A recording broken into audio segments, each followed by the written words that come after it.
The advice and opinions expressed by Dr. Granpeesheh and her guests are meant solely as suggestion and should not be in any way construed as child-specific advice. Dr. Doreen Granpeesheh is the Dr. Doreen is an expert in autism. Doreen Granpeesheh. Dr. Granpeesheh. Dr. Doreen Granpeesheh. Dr. Doreen Granpeesheh is a visionary in the field of autism. Now you can ask the questions on Ask Dr. Doreen.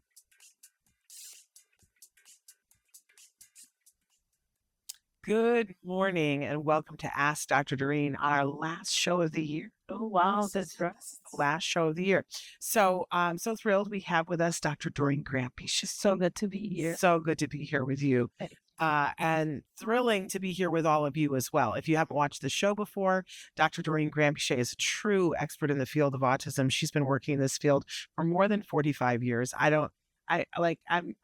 I really don't have any words for that. She doesn't look like she's 45, and yet she's been working in this field. I feel it.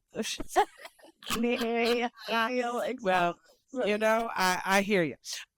But anyway, she has been a true visionary, a true advocate. I don't know anybody who has cared more deeply about individuals on the spectrum, their rights, their feelings, their whole selves, and the people around them that love them than you. Thank you so much. Really, and I know so many of you who do watch the show feel the same way. And we're just also grateful for you and for this hour that you donate to answer questions from people around the world, which is a lot. Thank you. Thank you. Thank you. So, and I want to remind everybody, and Chris will show you here on the screen that we're live right now. It is the 30th of December, 2025. Like, how is that even possible? But we're here, we're live, and we're open for questions. Chris is showing you right now that there's so many different ways that you can be watching the show, including Facebook, YouTube, Twitter, so many other different ways. We know that most of you will listen in podcasts later on. That's kind of, a very convenient way for you guys to listen later on. But don't forget that we have 2 very active YouTube channels here at Autism Network. You'll want to watch this show on the Ask Dr. Doreen YouTube channel. And you can interact with us there as well and write in questions there as well. But the podcast is available wherever you download podcasts. It's a free download. Obviously, though, that's going to come with some ads, and we all understand that and embrace that if that's your deal. I hope you enjoy that. However, some of you have written in and said, gosh, is there a way that I can get it ad-free? You certainly can. There's a low monthly cost of $5, and you can go to glow.fm/autismlive to be able to subscribe to everything that we do at the Autism Network for $5 a month, which is, that's a decent price. Yes.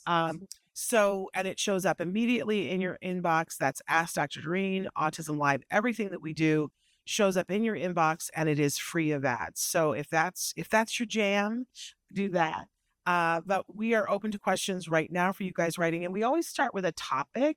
And our starting topic today is what's missing from my child's treatment program, which is a topic that I don't think there's anybody better to discuss that than you, because you see everything from this beautiful perspective. I always say you have a beautiful mind that knows so much, and that you have so much experience that a lot of times you're able to look at a case and see, okay, here's what we haven't looked at. Right. And sometimes that is a key to opening up a whole new area of progress. Well, I hope so. Yeah. I've been the beneficiary of that. So, okay, we're going to get started with some questions that people had written in previously. The first one, I'm so discouraged. I feel like we've done everything we can for our son. He is 8 now, but diagnosed at 3. Pandemic slowed us down, but we have done 2 years of ABA, 25 hours a week, and we are not making the progress I had hoped for. We are on the GFCF diet, all of us. We have some language, but not conversation, and he is impossible to get to sleep. Averages 4 hours a night, and they said help with an exclamation point. Yeah. So, and I can understand how this family must be so frustrated, because they are doing kind of a little bit of everything. But and when you said the topic, I just kind of want to go back to the topic and just say for a minute, there are different areas that I go through when I see a new patient. And it starts always with health because ABA is amazing and fantastic. But if you're not healthy, you are not going to benefit from ABA as much as you could or at all because of your health. So, health, in my mind, when it comes to autism, has a few different things to pay attention to. So, first, we start with diet. I think diet is very, very important. And this family, for instance, is on a gluten and casein free diet. Great. I know that a lot of people will basically think that's it. I just have to do gluten casein. And it's not necessarily. And it would be really good if you could access a physician who can help you determine what is the right diet. You don't have to go to a physician. There are lots of physicians who specialize in this, but you can also just talk to a really well-trained nutritionist or a dietitian. We're happy to refer some to you. MedMaps organization has a lot of good people on there as well. But once you have that, they will actually do various tests like urine tests, blood tests. They will look at what is missing in your child and will be able to say, okay, hey, maybe it's a reaction to soy or corn, not necessarily just casein or gluten, or maybe you have to avoid red food dye, or maybe there's other things that are causing inflammation of the gut and all kinds of reactions that slow down learning. So let's start with that. Let's make sure that you really do the right diets. And I know it's so hard for someone who's already been doing things for like 4 or 5 years, right? But it's kind of like start from scratch. Sorry, do it. Believe me, there'll be a difference. So that's one. Yeah. Usually when you deal with the diet, a lot of other things kind of fall into place in the sense that gastrointestinal disturbance might settle, which usually is one of the things that causes problems with sleep. Sleep comes next and is super, super important. A lot of times sleep is disturbed by either inflammation, usually GI inflammation, or by something going on neurologically. And you need to test both. So when your child only sleeps 4 hours, that's concerning.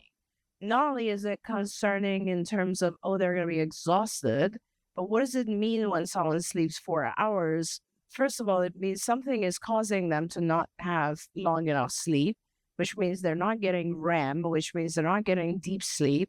And without those things, you're not producing neurotransmitters that you need to produce for your brain to function. So minimum 5 hours in order to just produce the right neurotransmitters. So I would really, really spend some time looking for a sleep clinic. Usually a lot of universities, larger universities, have sleep clinics and they will do testing. Sleep EEG, they will look and see if there's something going on. The child could be having subclinical seizures. That means seizures that are not visible, but they are actually happening. And could be what's waking up the child. Or the child could be having severe GI issues at night. You just don't know. On the other hand, your child could be extremely hypersensitive to sounds and waking up from things you don't even know are there. So sleep becomes really important and you have to figure out what it is and how to fix it. Okay, so we go diet and sleep. And then we want to really observe and learn, how does this child receive information from his or her environment? What is the child's capabilities when it comes to auditory input, visual input? What's their sensory situation? Are they hypersensitive to certain things? Are they, for instance, as I said, like hearing sounds that others can't hear, so they're extremely sensitive, or to visual things, so like lights bother them. They tend to get too focused on stimulating visual things in the environment. which one is it? Can they hear sounds of language so that when you speak to them, there's a possibility for the child to start to learn language? Or are they having issues with discriminating sounds? All of this kind of stuff is usually evaluated. So you'd get an audiogram, and that will tell you a little bit more about your child's abilities to hear various sounds. And you see a developmental optometrist, and maybe they will recommend even an ophthalmologist, but you'll be able to figure out if your child is seeing things and hearing things the same way we do. That's important because a lot of our kids have issues with vision, not standard issues, not like distance or so on, but more things like being able to focus on one object that's nearby, being able to track. Those types of things affect how we learn. And in terms of auditory input, a lot of our kids, the way that they hear, I'm not going to get into the technical inner ear cells and so on, but the way that they hear background noise louder than the sound of language. And so they tend to be distracted by other sounds and not focused on language. So they're not really learning language. It's important to kind of focus on all of these things because that's how you're trying to get information into your child. Sometimes a child will really be very, very good once you present them with visual stimuli, but really having a hard time discriminating auditory instructions. So it's super important to learn what's my child's modality of information input. How are they strong? And once you've done all that, then you're ready to teach. And the teaching then becomes ABA, right? In my mind, ABA is the best way to teach your child. And then ABA is very simple. The way to look at it, it's kind of divided into two parts. One part is challenging behaviors and how do I manage those? And then the other part is teaching new skills. And so the challenging behaviors stuff is not really a symptom of autism. It's more just a side effect of autism because a lot of our kids don't communicate properly or know how to express themselves, their needs, their wants, their things they want to avoid, things that are bothering them, etc. So they use challenging behavior to communicate those things. And in ABA, we block the challenging behavior and teach the child to use different form of communication, a more adaptive form of communication. So instead of hitting and grabbing, you can ask, or you can just present an icon, something that is easier than the whole hitting and grabbing. That is one side of ABA. The other side of ABA is just teaching of new skills. And that starts with sort of a full assessment of what does my child need? What are the things that I have to teach them, whether it's basic language or it's advanced cognitive skills. All of it can be taught using the techniques of ABA. And can I just piggyback on that and remind everybody that not every ABA provider is the same? Oh, yeah, for sure. Really critical that you investigate what they do and what their philosophy is. Yes. So forth. Because there's ABA and then there's the way people choose to implement it, which I don't understand. But that's very true. It's a really good point. And the other, not just how they choose to implement it, but also the curriculum they follow, I want to say, because what I'm seeing more and more of in young behavior analysts who are coming into our field is that they have been taught not to look at the child from all the perspective that I just said, but rather just to focus on the challenging behavior and nothing else. So they don't even think about all the whole body stuff that I just said. They don't really understand why you would want to have a child on medication for their GI, or they might be experiencing sensory issues, or none of that. And then they come in and they're like, oh, the child's hitting. Okay, we're going to replace that. That's good, but it's a small part of the overall thing. Exactly. That's why I said at the beginning, I think that you are uniquely qualified to talk about the whole individual and seeing the big picture. And I've had lots of parents writing in about the fact that their child is being released from ABA because they're saying they have no more challenging behaviors. Right. Their child also does not have the ability to speak and Yeah. or have functional communication. Right. To Grandma Right. Shay. Right. So make sure you're with the right ABA provider. Well, and it's not just the right ABA provider, but unfortunately, Shannon, right now what's happening is that there's also not a good enough understanding of the goal when it comes to payers. Oh, And payers, so insurance companies that pay for this type of therapy, have very minimal expectations of ABA. And so they basically want your child to be done with it when they're no longer dangerous. And that's not the full capability of ABA.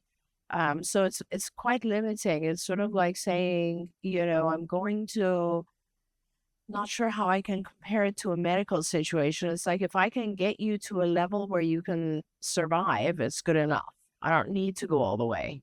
yeah. Well, that's something that as parents, I just want to say we have to be very aware of this and pull together and lobby together and fight that. Continue, yes. Because I do believe, as amazing as people like you are, and you've been an advocate forever since minute one, we see that change only happens when parents can. Yes. That's when things change. I want to say hi to Huma, who's watching from Pakistan. So thrilled to have you back. And then we have Focused Lady, who is here with us. They have a question. What are your thoughts about children transitioning to adulthood, as well as the aging out phenomenon? Nice to see such a supportive live stream. Thanks so much, and Happy New Year. Happy New Year to you as well. Thank you. So we were just talking about this right before the show. There's a misunderstanding that ABA is only appropriate for children. And that's not really the case. The ABA is a teaching technique that can be used no matter what the age, no matter what the issue. And so it really should never age out. The issue is that the original research that was done to convince state governments that ABA should be covered by medical insurance, that ABA is medically necessary, that original research really just focused a lot on children. And it was more focused on children because the impact that intensive, what we call early intensive behavior intervention has is a very huge amount of impact. And it's very astonishing, really. If you take children who are, let's say, 3 years old and you do very intensive intervention with them for 3 years, a lot of those children, about half or more of those children, will overcome the vast majority of their autistic symptoms and will be able to join society and live very healthy lives.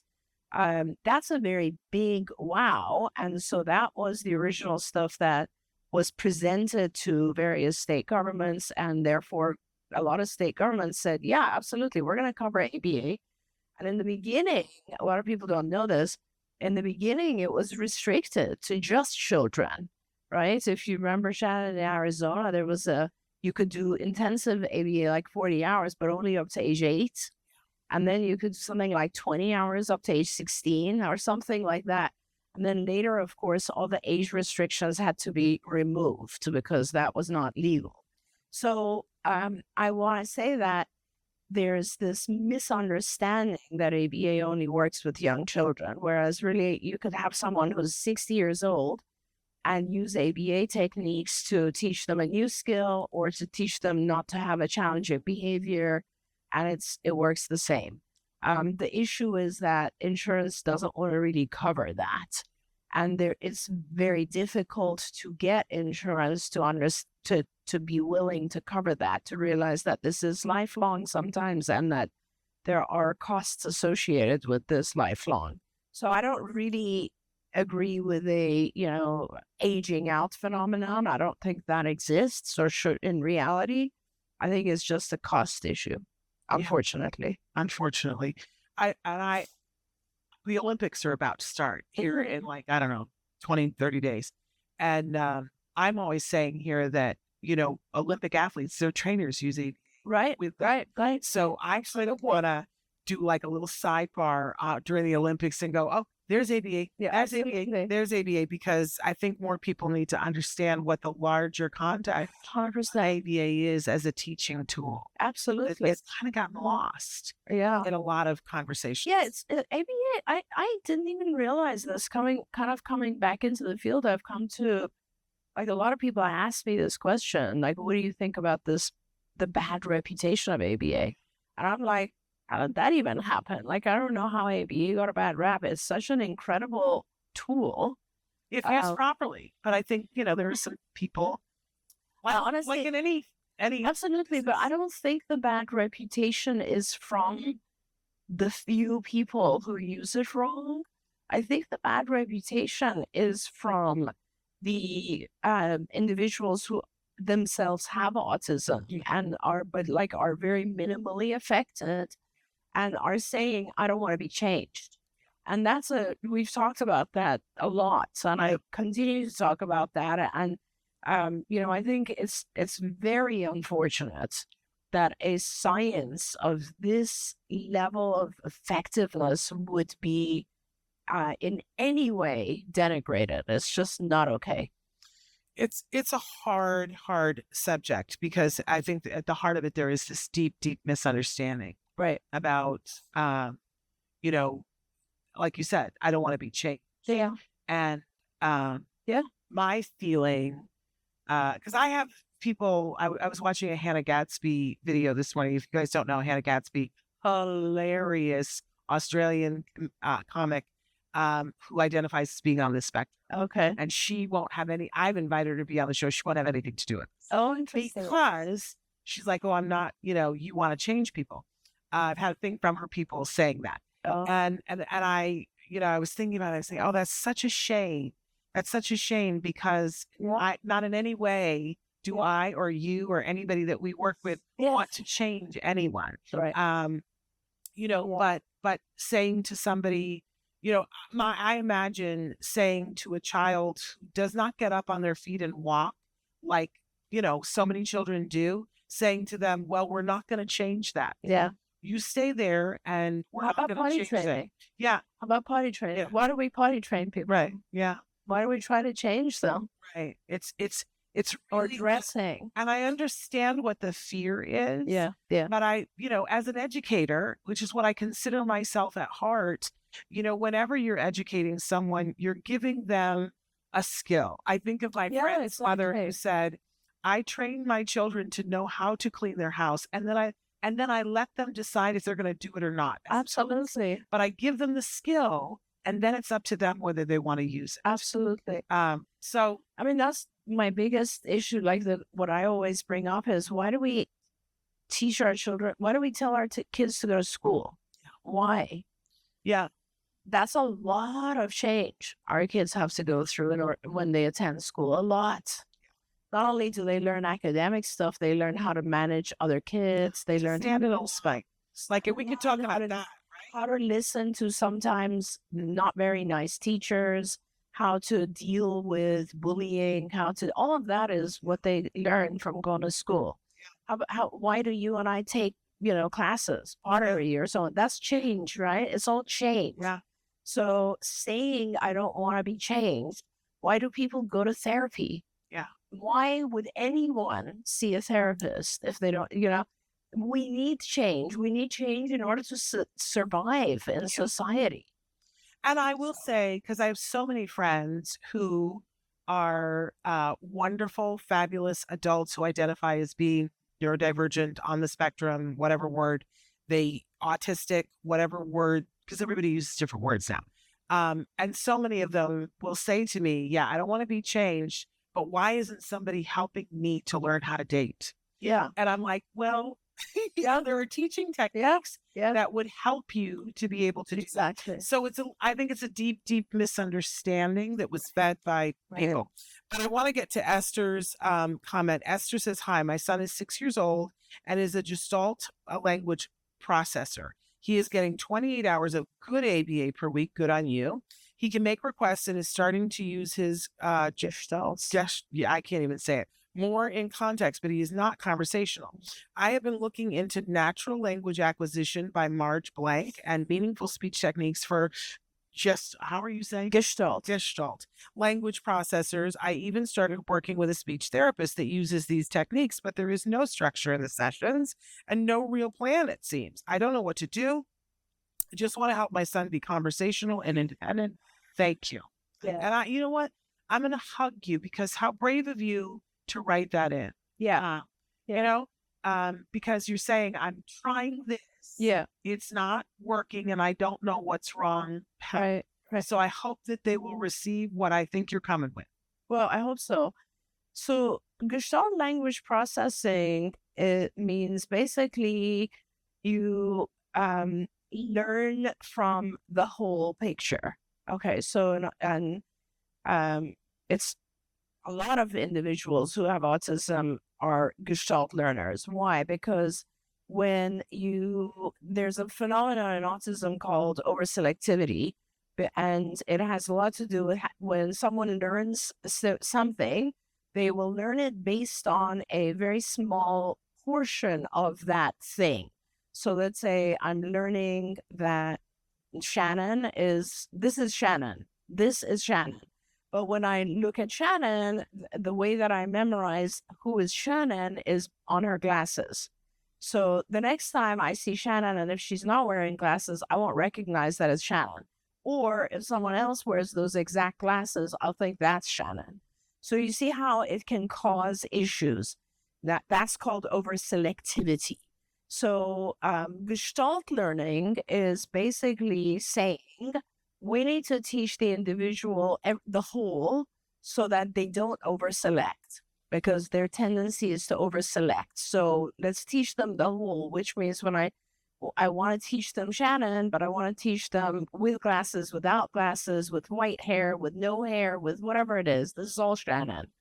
But don't get that confused with how you teach, because how you teach, if you were to teach something in a Gestalt manner, you'd be teaching very large concepts all at once. And it's very hard for an individual to decipher large concepts. That's why our entire program, when we wrote it, was divided into small segments that build upon each other and become a whole. So when you teach, you want to teach. I often use the example, like, let's say you have a nonverbal individual and you would teach them all the way to whatever, not just sentences, but like advanced cognitive skills. So, but you still have to start with the single word, the single adjective, the single verb, being able to put those together, all the discriminations that come when you put those together in different combinations. And so it builds to a bigger picture. So it's I think what you need is a more divided curriculum, like a more specific, I want to teach this concept, then that, then put it all together. I think it might help you if you look at the skills curriculum. Just take a look at it. The website's skillsforautism.com. skillsforautism.com. Just go there. There are 8 different areas. They are, language and play and social, and the areas that might be interesting. I'm trying to see the age again. 6. So great, right in the middle there.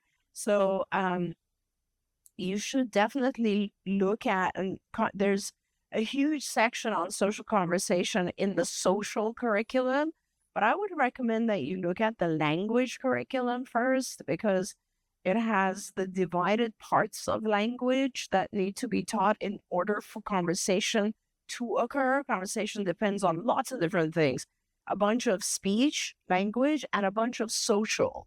So it's kind of like putting all, as I said, like an object and a verb and a descriptor and everything together. But it's also understanding these nuances that have to do with conversation. Do I know this person? Is this a friend? Is this an acquaintance? Is this a topic we've spoken about before? Did I take turns telling my side and then listening?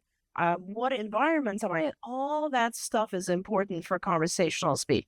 So I don't know where your child is, but I really feel like if you look at the curriculum, you'll find a lot of different things that would be beneficial to your child. And then great, you have a wonderful ABA team. They go and start teaching those things in the order of difficulty. So if there are holes in your child's understanding that are younger, start there. And then you will gradually start getting to more and more advanced cognitive skills, which are sort of the basis of conversation. And reminds us that he is getting ABA already, but I would be asking them, what curriculum are they using to teach your child the skills for conversation? Yeah. Natural language processing, by the way, does use a lot of the same techniques. It's not about, so I want to kind of try to get through on this subject. I don't know how to say this. So natural language processing, Gestalt learning, all of these types of things will come together after you do some of the more direct instruction. It's kind of like piano. You're not going to be able to suddenly play Chopin. You're going to have to start with just, you just have to. You have to until you get to a point where there's so much fluidity that you can play anything. Okay. And if you start with Chopin, your child's not going to learn because they have no idea what these notes are. They have no practice. They've not been able to put smaller pieces together, all that kind of thing. And I'm glad that you have a really good ABA team. It's about the curriculum. It's about what did they teach? What were they focused on?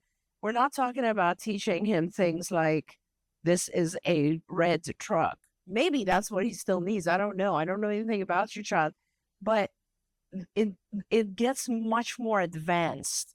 It goes into things like, how would you say hello to someone who's a friend, an acquaintance, someone you've never met, a stranger, an adult, another child, a group of people? Like, it goes into a lot more detail when you look at our advanced language and social curriculum and cognitive curriculum and executive functioning curriculum. Yeah, I will say, I hope you will just look at the skills curriculum, because I've seen this a lot with people that they get stuck on. We aren't at conversation, and you're using VB-MAP, and VB-MAP the equivalent of VB-MAP would be about a third of our language curriculum, none of the other ones that I just mentioned. So you really have a lot more content that you should look at, which will help your child's overall comprehension of social language. And especially because you're saying, specifically that you've sought out this therapy and that there's no structure and no real plan. I feel like you need a plan.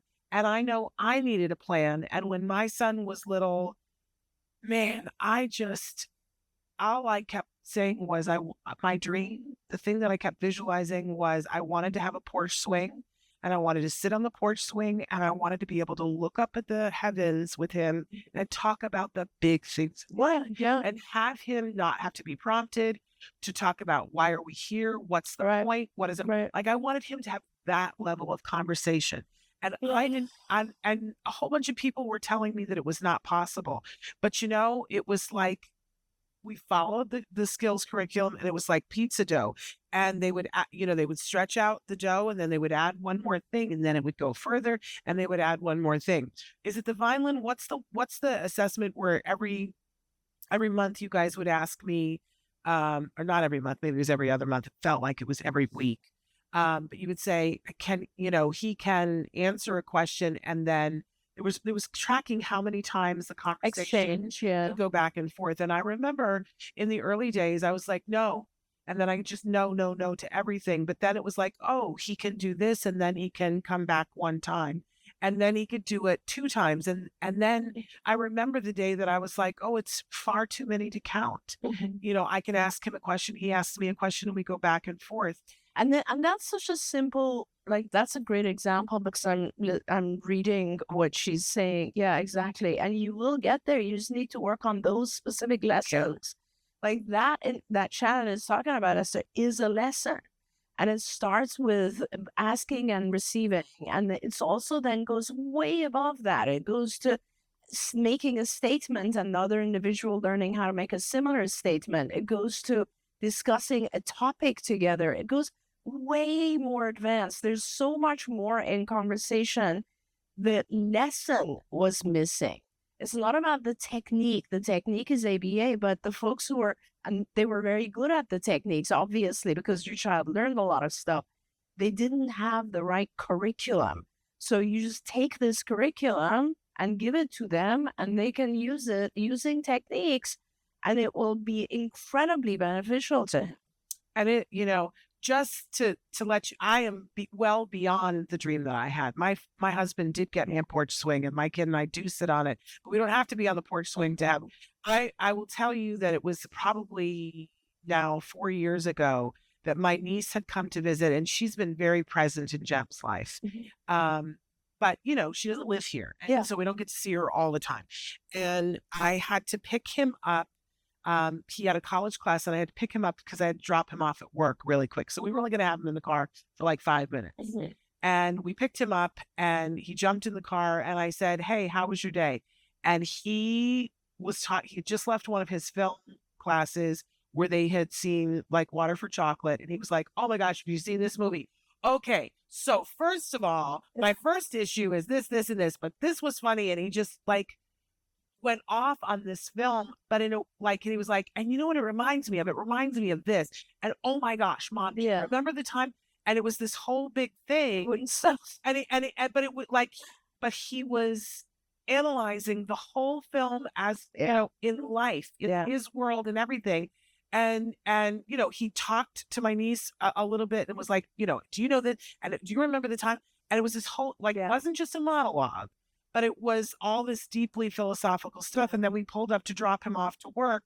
And he was like, hey, I'm so sorry. I'm just so passionate about this. Let's talk later. Like, notice that he had, and he got out of the car and went into work. And my niece said, oh, I feel like I just met him.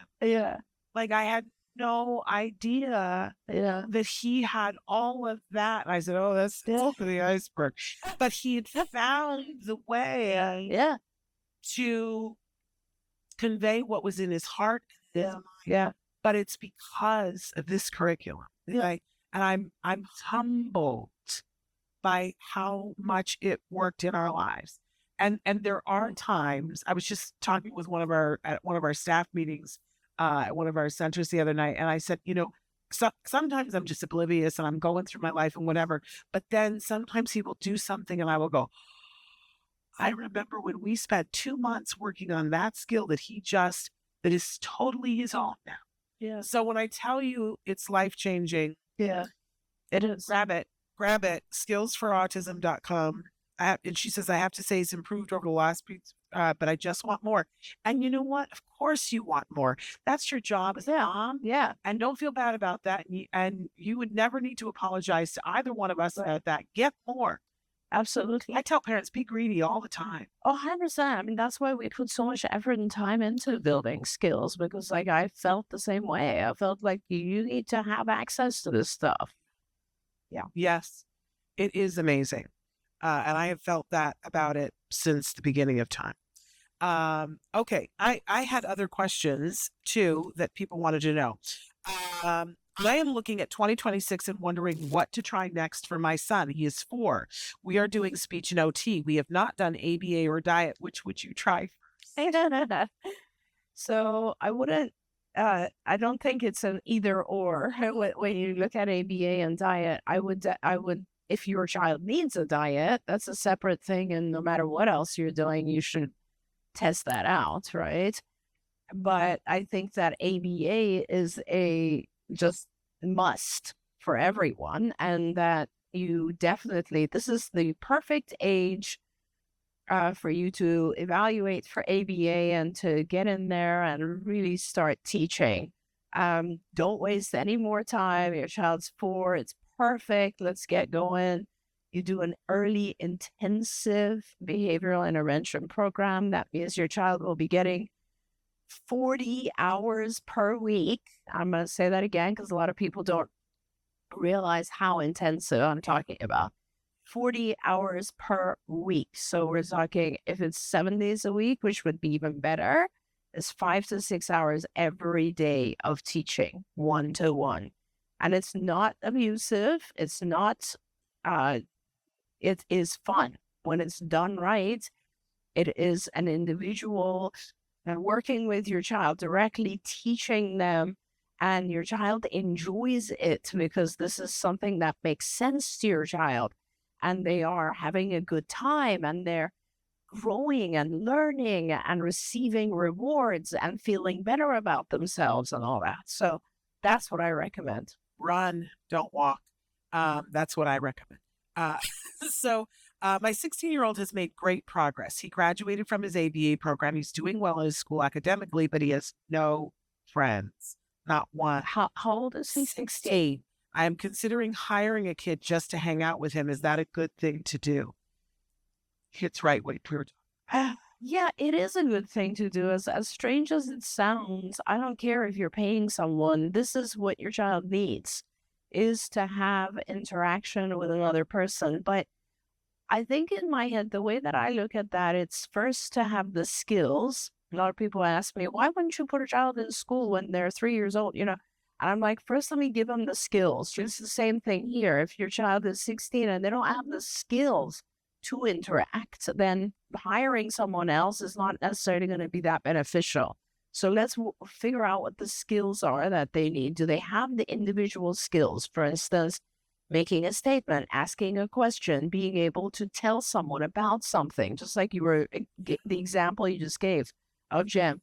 So all of those things need to be, the child needs to have learned. And then yes, absolutely, bring someone in, but have a plan. Have a plan of when this person comes in, what are they going to do together? What types of activities are they going to do? How am I going to promote the sharing of information between them? What do I hope to gain from this? It's not really, your goal is not really to hire a friend. What you're doing is you're hiring a substitute friend who will teach your child how to gain friends, because friends are people we choose ourselves, right? But it's not a bad idea at all to hire someone to practice how to have a social interaction or relationship. I'm swearing to everybody, even though we didn't manage to do it in 2025, we're going to do it in 2026. We're going to have Bryce Myler on the show. Yeah. And Bryce Myler is an amazing mom, an amazing human being. And Bryce was the person that I had in my corner when Jem was graduating from CARD. She sat me down and she was like, okay, so here's what you're going to do. Yeah. And she outlined for me how I was going to make my house the fun house in the neighborhood and who precisely to have come to be friends. And so we will have Bryce on the show and she will outline all of that for us. Right. So it's a pretty amazing thing. I also want to acknowledge that Esther said, thank you guys so much. She said, I love you both and God bless you. And listen, Esther, we love you too. And blessings on you as well. Okay, so how do you know when your child is ready to go to school? My son is about to turn 6 and I'm being told that I don't have a choice, but is that what is right for him? What do you consider being ready for school? It is a great question. 2 parts to it. What do I consider to be right for a child in terms of school? There are benefits to school and that you don't get necessarily when you teach someone 1-to-1 in a home or clinic. But I just want to make sure that the child is ready to benefit from those things in school, and B, there's not a better way to use the child's time. Those are the two things. So being ready for school means the child has a level of comprehension and communication that will not make the child feel left out, will not make the child feel not good enough, but will, so it's like the other kids are just a little bit more fluent, not a ton more fluent, because if they are a lot more interactive and fluent, our child's going to feel very left out. It's not even going to try to interact. It's just going to be like, I don't belong here. Whereas if the other kids are a little bit more fluent, our child will interact and they will learn from that. So that's very, very important. Then the other side of it is like, the social aspects of school are very beneficial. Obviously, in life, we need the academics.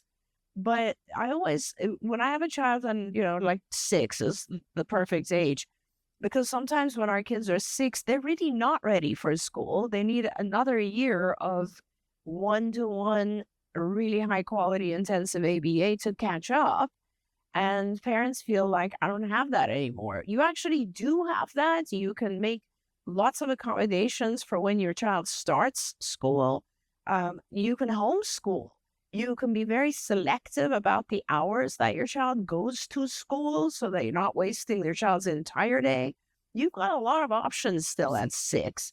And, we should talk about that a little bit, because a lot of parents feel like, oh, it's 6, I'm done. I can't do anything anymore. I have to put my child in school.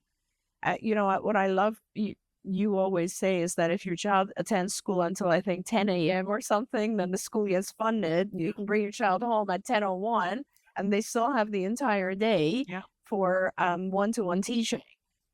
What we used to do is we would have our child go to school 3 days, but only 2 hours a day in order to have access to other kids.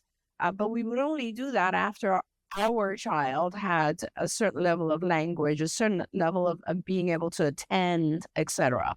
So I think that's really, really important. Otherwise, honestly, the other thing that happens a lot of times is kids go to school and they're well-behaved kids, or they don't have severe challenging behaviors, and they are neglected. And because the teacher, not on purpose, just that the teacher is only dealing with other kids who might be more, have other issues that the teacher has to deal with. So the child doesn't get as much attention. Absolutely. And it's a waste of time. That's the most thing. Your most important thing for your child at 6 is the time. That this is when their brain is very, very flexible and can learn and learn and learn. So, I'll just hit some facts here that, the way that things are right now, and I know that it's a very changing base, but the way that things are right now, the law says that here in the United States, if your child is age 3 and has been diagnosed and identified, there are 7 different categories, but autism qualifies. If you have an autism diagnosis at 3, the school legally has to provide you with a program. You do not legally have to take it, but they legally, and you can pick and choose. You can say, I'd like to take this much of it or none of it at all, and there's nothing they can do to you. right. But they legally have to provide you with a plan and say, here's what we're doing, but you do not have to take it. Once your child turns 6, here in the United States, the day that your child turns 6, you have to register with the local school district. You have to register, and then they have the expectation that your child will go to school. But you have so much leeway within that. It is up to you whether you want them to go to the area public school, if you want them to go to a parochial school, a private school, or homeschool. But and we have lots of families who say, here is the homeschool program that we're doing, and then the school district has to pay for that. Mm-hmm. So you have lots and lots of different choices that you have. Even if you decide, as Dr. Granpeesheh said, that you want your child to go to the local public school, you can have your child taken out of school for medically necessary appointments and ABA as that. I don't know that all the other treatments that you may do would count as that. Right. But I know for a fact that ABA is. So you have lots and lots and lots of leeway. Yeah. It's just you have to be empowered to know, because a lot of times the school will not give you proper information. That's very true. And sometimes I think it's that they just don't know and laws change and they don't know. We have a certain school district that we are educating right now because they feel that they are allowed to make laws in their own school district about who you are. And they cannot. And we have the California Department of Education has now told them that they cannot make up rules. But they were telling a parent, pressuring their parent very difficultly, saying that they were going to be slapped with truancy. And now the California Department of Education has had to tell them to stop. So sometimes schools will give you misinformation. Who do we have nowadays? I know that I don't think Bonnie's practicing anymore. She's all retired. Yeah. So I don't know if we have someone like that who advises our families. We have lots of attorneys that we are in cahoots with. And one of the best gifts that Bonnie gave us was to tell us about COPA. Yes. The Council of Parent Advocates and Attorneys. So no matter where you are, you can go to COPAA.org and you will look at who is available within however far you want to travel. And then you look at them to see if usually they are people, as their name suggests, who have had to advocate for their own child. Right. And so that puts them a little bit ahead. But I will tell you something else. There's another amazing resource. It's not as well funded as it was a year ago, but that's if you go to parentcenterhub.org. That's parentcenterhub.org. The current law, which is IDEA, has to provide at least one of these centers in every state. In California, we have many. Like I think it's more than 12. So you go on that website, parentcenterhub.org, and you put in your zip code, and it tells you which center would most likely fit you. And the entire purpose of those centers is to support families with the legal issues surrounding school. Yeah. It's free. Now, there's a limit to what they can do, at which point they will let you know. Attorneys and advocates in your area that they recommend. But they have classes and they have so much support. It's been one of my... Now, the funding for that has been severely cut, but they are still there. So... And it's very important because there's so many little nuances to this that once you learn those things, you'll realize how many rights you have. Well, and I will say this too, we're really struggling with schools right now that they are ending IEPs, and we're going to be talking more in the new year about the difference between the IEP and the 504. But I would like to say to parents, if your child is for sure under the age of 16, that you really want to make sure that they have a good IEP at school. And if they don't, that's a cautionary thing to me. I would be very concerned right now about sending your child who has an autism diagnosis to school without an IEP. I would dig my heels in, say, I will find a private school rather than give you funding if you are not going to make sure that they have an IEP. Yeah. That's my advice right now. Because we're seeing some really, really not great situations. And we're seeing schools just out of hand, taking 4-year-olds who are nonverbal and saying they don't qualify for an IEP. Right. It's just unbelievable. It's not okay. But it's because they don't have funding. Yeah. And that's the... I love the mom who once said to me, when you can show me the $ over my child's head, I will listen to this thing that you're saying that only has to do with funding. Yeah. But until you can show it to me, I don't see it. Amazing. And the law is on your side, you guys. It is. Yeah. Yeah. Still. So the funding is definitely not. Okay, I think we have time for one more question. Oh, here's a good one. Is there a benefit to doing psychological assessments? The school is asking to do them, and I get why they want them, but is there any benefit to my child? Yeah. Yeah, so, they're called psych assessments, but really they're not looking at psychology of your child. They're looking at areas of need. So, yeah, I would do a psych assessment. There's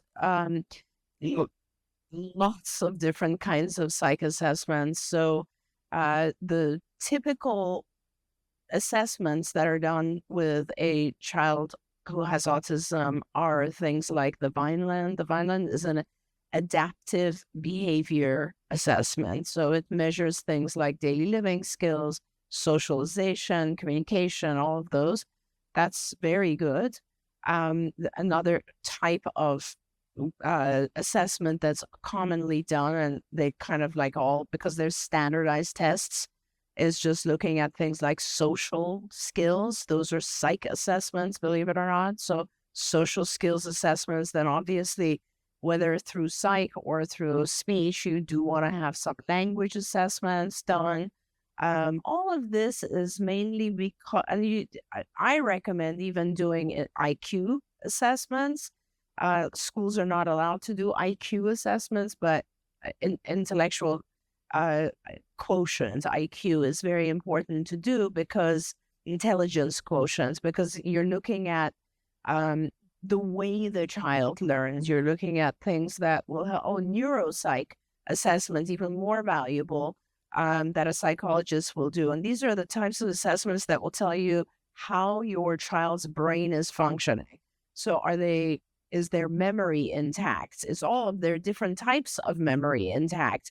Are they able to attend to the right stimuli? Do they have the ability to merge new information with old information? This is like different types of skills that our brain does. So all of these are very, very useful, because what happens in the beginning, and it's a little bit depressing, I know, for parents, is that you do any kind of assessment and your child is always on these assessments. They are standardized scores. That means they're compared to other children of the same chronological age. So you'll get a test result and you'll be upset because your child is not at the average of peers of the same age. That's okay, because the whole goal of treatment is to make that happen. So the whole goal of treatment is that as your child's chronological age is increasing, their mental age and their, let's say, language age and their social age and all these other areas are picking up twice as fast, so that eventually the chronological and mental ages become the same, which is neurotypical people.